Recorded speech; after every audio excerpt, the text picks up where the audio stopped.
जय हिंद दोस्तों, आप पॉलिटिकल साइंस के emerging platform political science glossary पर हैं।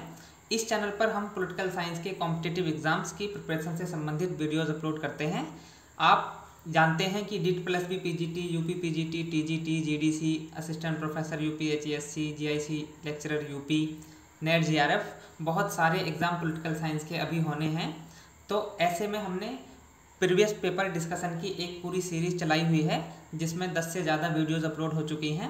बहुत सारे साथियों ने ये बोला है कि हम कुछ ओरिजिनल क्विज़ भी अपलोड करें चैनल पर, जिससे जो स्टूडेंट जुड़े हुए हैं वो प्रैक्टिस भी कर सकें और ये देख सकें कि उनकी तैयारी कितनी हुई है। तो इस दिशा में ये पहला वीडियो है। यदि आपको पसंद आता है तो कमेंट बॉक्स में लिखिएगा। तो चलिए बिना देरी के शुरू करते हैं। Question number 1, social contract theory में प्रयुक्त शब्द प्राकृतिक अवस्था स्टेट ऑफ नेचर को परिभाषित किया जा सकता है, यानी उसका अर्थ क्या है। आप लोग सही आंसर सोचिए उससे पहले कि मैं टिक करूं। ऑप्शन ए है ऐसी स्थिति जहां पर्यावरण स्वच्छ एवं प्रदूषण रहित था। बी, वह अवस्था जिसमें लोग अपना भोजन यानी फूड केवल प्रकृति से प्राप्त करते थे। सी, ऐसी अवस्था जब राज्य एवं सरकार नामक संस्थाएं नहीं थीं। ऑप्शन डी, उपरोक्त में से कोई नहीं। आपने सोच लिया होगा, इसका ऑप्शन है ऑप्शन सी, ऐसी अवस्था जहां पर राज्य एवं सरकार नामक संस्थाएं नहीं थीं। क्वेश्चन नंबर 2, राज्य की उत्पत्ति एवं विकास origin and development of state संबंधी कौन सी थियरी सबसे उपयुक्त एवं तर्क के अधिक निकट है, यानी सबसे साइंटिफिक सिद्धांत कौन सा है। शक्ति सिद्धांत, power theory, social contract theory, विकासवादी सिद्धांत, ईश्वरीय या धार्मिक उत्पत्ति का सिद्धांत। तो इसमें आपने सोचा होगा विकासवादी या ऐतिहासिक सिद्धांत राज्य की उत्पत्ति की व्याख्या करने वाला सबसे उपयुक्त सिद्धांत है।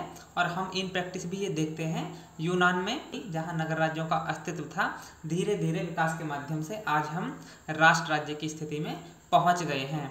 तो ऐसा नहीं है कि सरकार एक दिन में किसी समझौते के माध्यम से बन गई हो, बल्कि इन संस्थाओं का धीरे धीरे ही विकास हुआ है। क्वेश्चन नंबर 3, हॉब्स एक व्यक्तिवादी विचारक है, इंडिविजुअलिस्ट थिंकर है, क्योंकि हॉब्स को कुछ विचारक व्यक्तिवादी मानते हैं, कुछ विश्लेषक।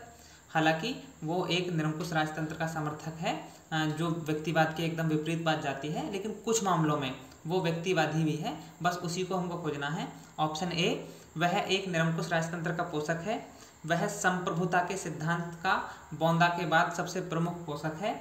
वह इस विचार को प्रतिपादित करता है कि राज्य एक मानव निर्मित संस्था है जो व्यक्ति के आत्मरक्षा के विरुद्ध नहीं जा सकता।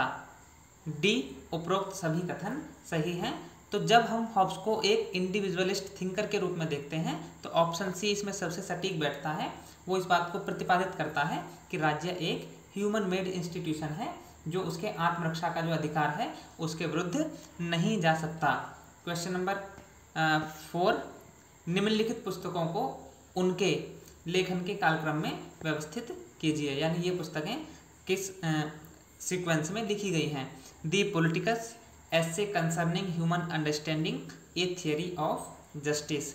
तो इनको हमने प्रीवियस वीडियोज़ में भी हालांकि डिस्कस किया है। इनको क्रम में लगाइए आप लोग। सबसे पहले आएगी दी पॉलिटिकस, यानी कि अरस्तु की किताब है ये। दूसरे नंबर पर आएगी ऐसे कंसर्निंग ह्यूमन अंडरस्टैंडिंग, ये जॉन लॉक की किताब है 1692 की। और तीसरे नंबर पर आएगी ए थियरी ऑफ जस्टिस, ये 1971 की जॉन रॉल्स की किताब है जो डिस्ट्रीब्यूटिव जस्टिस के समर्थक हैं। तो इसमें सही आंसर होगा 1, 2 एवं 3, यानी कि ऑप्शन ए ही सही हो जाएगा। क्वेश्चन नंबर 5, निम्नलिखित को पढ़िए तथा गलत सुमेलित विकल्प की पहचान कीजिए, यानी जो मिसमैच्ड है। हॉब्स 1642 के सिविल वॉर की आलोचना की तथा निरंकुश राजतंत्र का पक्ष पोषण किया।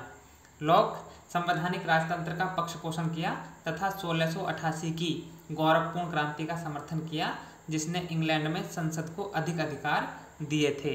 रूसो कोई निश्चित उद्देश्य को ध्यान में रखकर लेखन नहीं किया, फिर भी 1789 की फ्रांसीसी क्रांति का प्रेरणा स्रोत बना। अरस्तु नारीवाद का प्रथम पक्ष पोषक बना।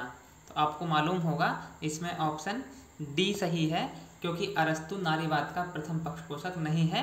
पहला नारीवादी विचारक के रूप में हम लोग प्लेटो को जानते हैं।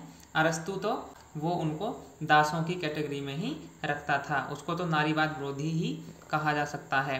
Question number 6, social contract theorist में सभी ने लगभग निम्नलिखित स्टेजेस की कल्पना की है। कौन सी स्टेजेस हैं? प्राकृतिक अवस्था, state of nature, social contract और राज्य का निर्माण। तो इसमें ऑप्शन तीनों ही सही हैं, यानी कि सबसे पहले प्राकृतिक अवस्था की कल्पना की है, फिर एक संविदा की कल्पना की है और फिर राज्य का निर्माण हुआ है, यानी कि 1, 2 एवं 3 ऑप्शन बी सही होगा। क्वेश्चन नंबर 7, हॉब्स के सामाजिक संविदा की निम्नलिखित बातों का मूल्यांकन कीजिए तथा सही कथनों की पहचान करिए। हॉब्स का जो सोशल कॉन्ट्रैक्ट है उसके बारे में सवाल है। ए, इस समझौते के परिणाम स्वरूप निरंकुश राजतंत्र जन्म लेता है। ये बिल्कुल ठीक है, एब्सोल्यूट मोनार्की का समर्थन करता है वो सोशल कॉन्ट्रैक्ट के माध्यम से। इसमें व्यक्ति को जीवन, स्वतंत्रता एवं संपत्ति के अधिकार मिले हुए हैं। इसमें संप्रभु एक पक्ष नहीं है, इसलिए उसकी सत्ता निरपेक्ष यानी एब्सोल्यूट है। नंबर 4, इसके परिणाम स्वरूप सीमित राजतंत्र की नींव पड़ती है। तो इसमें एक तो बिंदु क्रमांक 1 सही है और एक इसमें फिर ये तीसरा सही है। बिंदु क्रमांक 2 और 4 लॉक से जुड़े हुए हैं, जबकि 1 और 3 यानी ऑप्शन सी हॉब्स से जुड़े हुए हैं। क्वेश्चन नंबर 8, निम्नलिखित को सुमेलित कीजिए।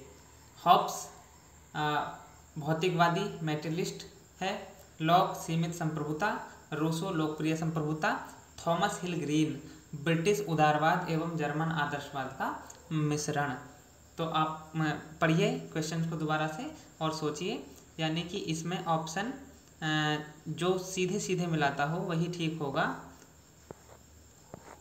ऑप्शन सी सही होगा इसमें, यानी चारों सीधे सीधे सही सुमेलित हैं। इन बातों को आप याद भी रख लीजिएगा, क्वेश्चन आ सकता है इनके ऊपर। क्वेश्चन नंबर 9, वह व्यक्ति जिसने भूमि के एक टुकड़े को घिराकर यह कहा कि यह मेरा है और उसे उसकी बात पर विश्वास कर लेने वाले मूर्ख लोग मिल गए, राज्य का जन्मदाता है। उक्त कथन से स्पष्ट होता है कि क्या स्पष्ट होता है? ऑप्शन ए, निजी संपत्ति की धारणा राज्य के सृजन के मूल में है। राज्य निजी संपत्ति की समर्थक संस्था है।